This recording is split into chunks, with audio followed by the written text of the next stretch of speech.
Welcome to my class. আমি প্রদ্যুৎ। দেখো, আজকে আমি তোমাদের করাবো ক্লাস 8 এর গণিত বিষয়ের নিজে করি 15.2 এবং ডান দিকে দেখো আছে নিজে করি 15.3।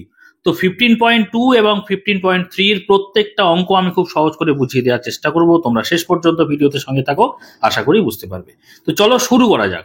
তো প্রথমেই আমরা করব, দেখো নিজে করি 15.2 এর অঙ্ক। তো এখানে দেখতে পাচ্ছ একটি মাত্র অঙ্ক দেয়া রয়েছে এবং অঙ্ক কি বলছে দেখো, বলছে যে লঘিষ্ঠ আকারে প্রকাশ করি। এখানে যে বীজগাণিতিক সংখ্যামালা দেয়া রয়েছে তাকে কিন্তু লঘিষ্ঠ আকারে প্রকাশ, অর্থাৎ লঘিষ্ঠ মানে হচ্ছে সব থেকে ছোট, অর্থাৎ কেটে কুটে কিন্তু সব থেকে ছোট আকারে আমাদের প্রকাশ করতে হবে। বুঝতে পেরেছো? তো চলো তোমরা অঙ্কটা দেখে নাও। এটা আমি লিখে নেব। দেখো অঙ্কটা আমি লিখে নিয়েছি, ঠিক আছে? তো ভালো করে খেয়াল করো, আমাদের কেটে কুটে ছোট করতে হবে, সব থেকে ছোট অর্থাৎ লঘিষ্ঠ আকারে প্রকাশ করতে হবে, তাই তো?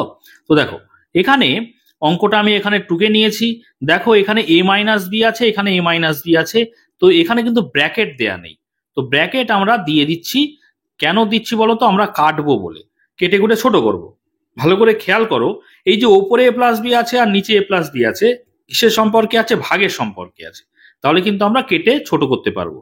তাহলে এ প্লাস বি এইভাবে কাটবো, এ প্লাস বি কে এইভাবে কাটবো।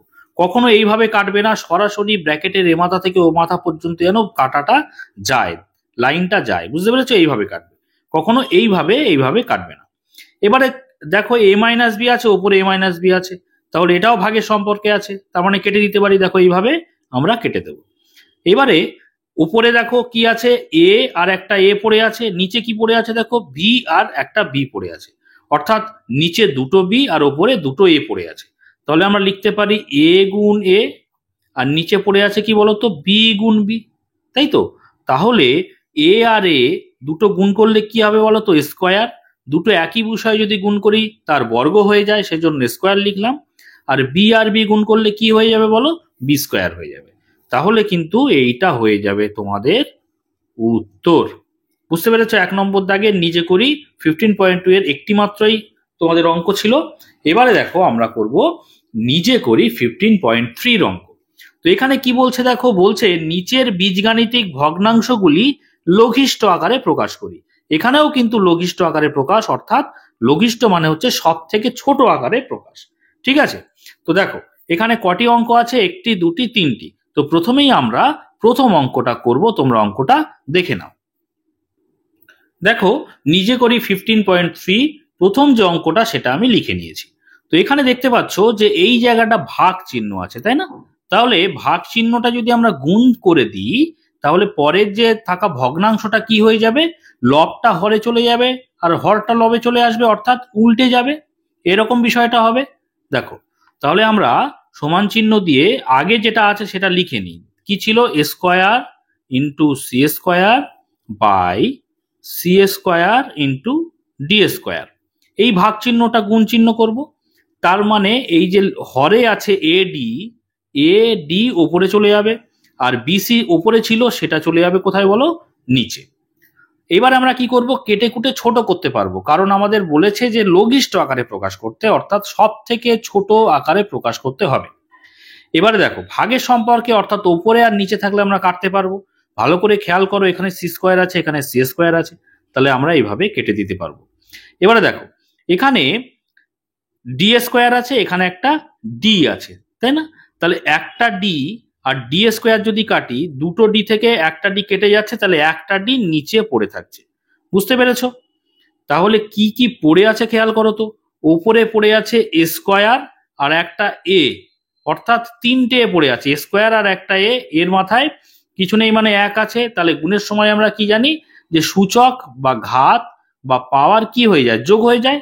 তাহলে একটা স্কোয়ার আছে আর একটা এ আছে, তাহলে এ টু দি পাওয়ার কিউব হয়ে যাবে। বুঝতে পেরেছো? কারণ 2 আর 1 কত? 3, কারণ গুণের সময় পাওয়ার বা সূচক কি হয়ে যায়? যোগ হয়ে যায়। তাহলে 2 আর 1 কত হচ্ছে? 3 হচ্ছে। আর নিচে দেখো কি আছে, নিচে একটা ডি পড়ে আছে, বি পড়ে আছে আর সি পড়ে আছে। তাহলে যদি আমরা সাজিয়ে লিখি, বি আগে লিখবো, পরে সি লিখবো, তারপরে আমরা ডি লিখে দেবো। বুঝতে পেরেছো? তাহলে A cube by B C D, এটাই কিন্তু এক্ষেত্রে হয়ে গেল আমাদের উত্তর। এবার দেখো আমরা নিজে করি 15.3 এই 2 নম্বর দাগের অঙ্কটা করব। তোমরা অঙ্কটা দেখে নিয়েছো। তো দেখো 2 নম্বর দাগের অঙ্কটা আমি লিখে নিয়েছি। তো এক্ষেত্রে তোমাদের প্রথমেই খেয়াল করতে হবে, দেখো যে রাশিগুলো থেকে কোনো কমন যাচ্ছে কিনা। ভালো করে খেয়াল করো তো। প্রথমে আছে এক্স স্কোয়ার, তারপরে আছে ওয়াই, আর পরে আছে এক্স, তারপরে আছে ওয়াই স্কোয়ার। তাহলে এক্স স্কোয়ার আর এক্স আছে, এখানে এক্স স্কোয়ার, এখানে এক্স। তাহলে সব থেকে ছোট ঘাত যুক্ত যে চলরাশি সেটাকে আমাদের কি করতে হয়, কমন নিতে হয়। তাহলে এখানে এক্স এর মাথায় কিছু নেই, মানে 1 আছে, আর এখানে 2 আছে, তাহলে এক্স আমরা কমন নিতে পারি, তাই না? তাহলে আমরা প্রথমে একটা এক্স কমন নেব। এক্স স্কোয়ার আর এক্স এর মধ্যে এক্স কমন গেল। এবারে দেখো ওয়াই আর ওয়াই স্কোয়ার। তাহলে ছোট ঘাতযুক্ত চলরাশি কোনটা, ওয়াই, কারণ এখানে 2 আছে, এখানে ওয়াই এর মাথায় কিছু নেই, মানে কি আছে, 1 আছে। তাহলে ওয়াই কে আমরা কমন নিয়ে নেব। বুঝতে পেরেছো? তাহলে কমন চলে গেল এক্স ওয়াই। ঠিক আছে, তাহলে খেয়াল করো, এক্স স্কোয়ার ওয়াই এর এখান থেকে এক্স কমন চলে গেছে। তাহলে একটা এক্স তো আমাদের ব্র্যাকেটের মধ্যে থাকছে, আর ওয়াই ছিল, ওয়াইটা তো কমন চলে গেছে, তাহলে ওয়াই কিন্তু আমরা আর ব্র্যাকেটের মধ্যে লিখছি না। ঠিক আছে, এই মাইনাস চিহ্নটা এখানে দিয়ে দিলাম। এবারে দেখো পরেরটা কি আছে, এক্স ওয়াই স্কোয়ার। তাহলে এক্স থেকে তো এক্সটা কমন চলে গেছেই, আর ওয়াই স্কোয়ার থেকে, অর্থাৎ দুটো ওয়াই থেকে একটা ওয়াই কিন্তু কমন চলে গেছে। তার মানে একটা ওয়াই আমাদের ব্র্যাকেটের মধ্যে থেকে গেল। বোঝা গেল? এবারে চলে এসো হরে। হরে কি আছে দেখো, এক্স স্কোয়ার, এখানে আছে এক্স, অর্থাৎ এখানে দুটো এক্স, এখানে একটা এক্স। তাহলে একটা এক্স আমরা কমন নিতে পারি। তাহলে দেখো এক্স স্কোয়ার থেকে এক্স কমন চলে গেছে, পড়ে থাকছে একটা এক্স ব্র্যাকেটের ভিতরে। এই মাইনাস চিহ্নটা এখানটাই দিয়ে দেবো। এবারে দ্বিতীয় ক্ষেত্রে দেখো এক্স ওয়াই আছে, তাহলে এক্স ওয়াই থেকে এক্স চলে গেছে, কি কমন চলে যাচ্ছে, তার মানে ওয়াই একা পড়ে থাকছে। তাহলে ওয়াইটাকে আমরা ব্র্যাকেটের মধ্যে লিখে দিলাম। এবারে খেয়াল করো, উপরে আছে আর নিচে আছে, অর্থাৎ ভাগের সম্পর্কে আছে। তাহলে উপরে আছে এক্স মাইনাস ওয়াই, নিচে আছে এক্স মাইনাস ওয়াই, একই বিষয়। ভাগের সম্পর্কে থাকলে আমরা কেটে দিতে পারি। তো এরকম কেটে দিলাম। এবার এখানে দেখো এক্স আছে, এখানে এক্স আছে, তাহলে এক্সও আমরা কেটে দিই। তাহলে পড়ে আছে কি বলতো, পড়ে আছে শুধুমাত্র দেখো উপরে একটা ওয়াই। তাহলে ওয়াই হচ্ছে উত্তর। তাহলে ওয়াই কে আমরা ব্র্যাকেটে উত্তর হিসেবে লিখে দিলাম। বুঝতে পেরেছো? এবারে আমরা করব দেখো 3 নম্বর দাগের যে অঙ্কটা। তোমরা খেয়াল করো 3 নম্বর দাগের অঙ্কটা কি আছে। নিচে করি 15.3 3 নম্বর দাগের যে অঙ্কটা আছে এটা আমি এবার লিখে নেব। তো দেখো 3 নম্বর দাগের অঙ্কটা আমি লিখে নিয়েছি। এখানে দেখতে পাচ্ছি মাঝখানে কি চিহ্ন আছে, ভাগ চিহ্ন আছে, তাই না? তাহলে প্রথমে আমরা কি করব, দেখো কোথাও কোনো কমন যাচ্ছে কিনা সেটা দেখব। যদি কমন না যায় তারপরে আমরা দেখব সূত্রে পড়ছে কিনা। তো দেখো ওপরে আছে P square minus Q square, এইটা কিন্তু এদের মধ্যে তো কমন যাচ্ছে না, এটার মধ্যে কিন্তু সূত্রে পড়ছে। কি সূত্রে বলো তো? তোমরা প্রত্যেকেই জানো একটা সূত্র, সেটা হচ্ছে এ স্কোয়ার মাইনাস বি স্কোয়ারের ফর্মুলা। সেটা কি বলতো, এ plus B into A minus B, তাই না? তো দেখো তুমি যদি মনে মনে পি কে এ ধরো আর কিউ কে যদি মনে মনে বি ধরো, তাহলে এ স্কোয়ার মাইনাস বি স্কোয়ারটা পি স্কোয়ার আর কিউ স্কোয়ারের সঙ্গে সমান হয়ে যাচ্ছে, তাই তো? অর্থাৎ এ স্কোয়ার মাইনাস বি স্কোয়ারকে যেভাবে আমরা লিখেছি এ plus B into A minus B, ঠিক একই রকম ভাবে পি স্কোয়ার মাইনাস কিউ স্কোয়ারকে লিখতে পারবো।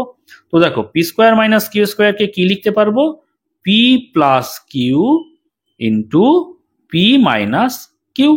যেমন এ স্কোয়ার মাইনাস বি স্কোয়ারকে লিখতে পারি A plus B into A minus B, ঠিক একই রকম ভাবে পি স্কোয়ার মাইনাস কিউ স্কোয়ারকে P plus Q into P minus Q করলাম এই সূত্র অনুযায়ী। বুঝতে পেরেছো আশা করি? এবারে দেখো এক্স প্লাস ওয়াই যেমন ছিল আমরা নিচে রেখে দিলাম, এই ভাগ চিহ্নটা যেমন ছিল রেখে দিলাম। পরের লাইনে আমরা কি করব, এই ভাগ চিহ্নটাকে গুণ চিহ্ন করব। কি আছে উপরে দেখো, উপরে তো কমন নেওয়ার বিষয় নেই, একেবারে ভাঙারও কোনো বিষয় নেই, যেমনটি আছে পি মাইনাস কিউ রেখে দেবো। নিচে খেয়াল করো, নিচে X square minus Y square, X square minus Y square আর এখানে স্কোয়ার মাইনাস বি স্কোয়ার একই। অর্থাৎ এক্স কে যদি তুমি মনে মনে এ ধরো আর ওয়াই কে যদি তুমি মনে মনে বি ধরো, তাহলে A square minus B square হচ্ছে। ঠিক এমনি ভাবে আগেরটা যেমন করেছিলাম পি স্কোয়ার মাইনাস বি স্কোয়ারকে আমরা ভাঙিয়েছিলাম, ঠিক একই রকম ভাবে এক্স স্কোয়ার মাইনাস ওয়াই স্কোয়ারকে আমরা এই রকম ভাবে ভাঙাতে পারি। ঠিক যেমনটি এ স্কোয়ার মাইনাস বি স্কোয়ার সমান এ plus B into A minus B লিখেছি, ঠিক তেমনি এক্স স্কোয়ার মাইনাস ওয়াই স্কোয়ারকে আমরা লিখতে পারি এক্স প্লাস ওয়াই, এটা হয়ে গেল A plus B, into X minus Y, এটা হয়ে গেল এ মাইনাস বি। অর্থাৎ A plus B into A minus বির যে ফর্মুলা সেটা অ্যাপ্লাই করে আমরা কিন্তু X plus Y into X minus Y লিখলাম। আশা করি তোমরা বুঝতে পেরেছো। তাহলে এর পরের লাইনে আমাদের কাজ কি, এই ভাগ চিহ্নটাকে গুণ চিহ্ন করব, আর এই যে ভগ্নাংশটা আছে আমরা উল্টে দেব, অর্থাৎ লবটা চলে যাবে হরে আর হরটা চলে যাবে কোথায়, লবে। তাহলে বাঁদিকের যে বিষয়টা আছে ভগ্নাংশটা আছে যেমন আছে লিখে দেবো দেখে দেখে। দেখো পি প্লাস কিউ, আর কি আছে পি মাইনাস কিউ, নিচে কি আছে বলো এক্স প্লাস ওয়াই, এটাকেও আমরা ব্র্যাকেটের মধ্যে দিলাম। গুণ চিহ্ন দেবো ভাগটাকে, তাহলে নিচেরটা উপরে চলে যাবে, উপরে চলে গেলে X plus Y into X minus ওয়াইটাকে ওপরে লিখলাম, আর নিচে চলে যাবে কি বলতো পি মাইনাস কিউটা, তাহলে পি মাইনাস কিউ এটাও ব্র্যাকেটের মধ্যে রাখলাম। ব্র্যাকেটের মধ্যে না রেখে আমরা কিন্তু কাটাকুটি করতে পারবো না। এবারে খেয়াল করো উপরে কারা আছে নিচে কারা আছে, সব ভাগের সম্পর্কে থাকবে তাদেরকে আমরা কেটে দিতে পারবো। তো দেখো এখানে পি মাইনাস কিউ, এখানে পি মাইনাস কিউ, এইভাবে কি করব কেটে দেবো। ব্র্যাকেটের এ মাথা থেকে ও মাথা পুরোটাই কিন্তু কাটার মধ্যে থাকবে। দেখো পি মাইনাস কিউ কেটে দিলাম। এখানে দেখো এক্স প্লাস ওয়াই আছে, এক্স প্লাস ওয়াই, এই যে এক্স প্লাস ওয়াই কেটে দাও, ভাগের সম্পর্কে আছে। তাহলে নিচে দেখো আর কিছু পড়ে নেই, উপরে পড়ে আছে P plus Q R x minus Y. তাহলে যেটা পড়ে আছে আমরা লিখে দিই পি প্লাস কিউ, মাঝখানে গুণ চিহ্ন, তারপরে কি আছে এক্স মাইনাস ওয়াই। তাহলে দুটোকে গুণ করে দিই আমরা। দেখো পি এর সঙ্গে একবার এক্স তারপরে ওয়াই গুণ করব, আবার কিউ এর সঙ্গে এক্স তারপরে ওয়াই গুণ করব। তাহলে প্রথমে পি এর সঙ্গে এক্স গুণ করলে কি হচ্ছে বলো পি এক্স হচ্ছে, তাই তো। এবারে পি এর সঙ্গে ওয়াই গুণ করব, দেখো পি এর আগে কিছু নেই মানে প্লাস চিহ্ন আছে, আর ওয়াই এর আগে কি আছে মাইনাস, মাঝখানে গুণের সম্পর্ক মানে কি হবে প্লাসে মাইনাসে মাইনাস হয়ে যাবে, পি আর ওয়াই গুণ করলে পি ওয়াই হচ্ছে। বুঝতে পেরেছো আশা করি। তাহলে পি এর সঙ্গে গুণ করা কমপ্লিট হলো। এবারে কিউ এর সঙ্গে গুণ করব। কিউ এর আগে কি আছে বলো তো প্লাস চিহ্ন আছে, আর এক্স এর আগে কিছু চিহ্ন নেই মানে কি আছে প্লাস চিহ্ন আছে, তাহলে প্লাসে প্লাসে প্লাস হয়ে যাচ্ছে গুণের সম্পর্ক আছে বলে। তাহলে কিউ আর এক্স যদি গুণ করি কিউ এক্স হচ্ছে। এবারে দেখো এই প্লাস চিহ্ন আর এই মাইনাস চিহ্ন মাঝখানে গুণের সম্পর্ক, এবারে তার মানে প্লাসে মাইনাসে আমরা মাইনাস করব। কিউ আর ওয়াই যদি গুণ করি কি হবে বলো কিউ ওয়াই। আশা করি বুঝতে পেরেছো, আমাদের গুণ করা কমপ্লিট হয়ে গেল, এটাই কিন্তু আমাদের এক্ষেত্রে হয়ে গেল উত্তর। তো যাই হোক আজকে এই পর্যন্ত, আশা করি তোমরা বুঝতে পেরেছো। এর পরের ভিডিওতে আমরা ক্লাস 8-এর অন্যান্য অঙ্ক নিয়ে আসবো। তোমরা সেই সমস্ত ভিডিও যদি পেতে চাও অবশ্যই চ্যানেলটিকে সাবস্ক্রাইব করে নিয়ে সঙ্গে থেকো। আর আজকের ভিডিওটি যদি ভালো লাগে অবশ্যই একটা লাইক করে দিও, কমেন্ট করো, বন্ধুদের মধ্যে শেয়ার করে দিও। আর শেষ পর্যন্ত ভিডিওতে সঙ্গে থাকার জন্য সকলকে অসংখ্য ধন্যবাদ।